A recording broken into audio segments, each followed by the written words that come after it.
My first job was a waitress in a Chinese restaurant. I worked there for 6 years, and it's probably the reason why I don't eat Chinese food anymore.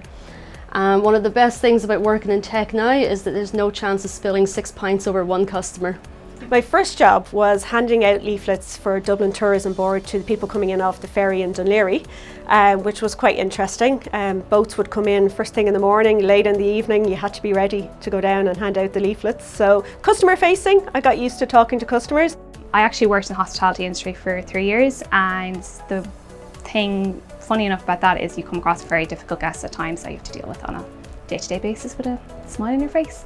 The maddest job I've ever had is a summer job in Provence, well actually in the Beaujolais region, where I was picking grapes. The one story I can remember is that there was a lizard in the bucket and I went to take him out and his tail came off.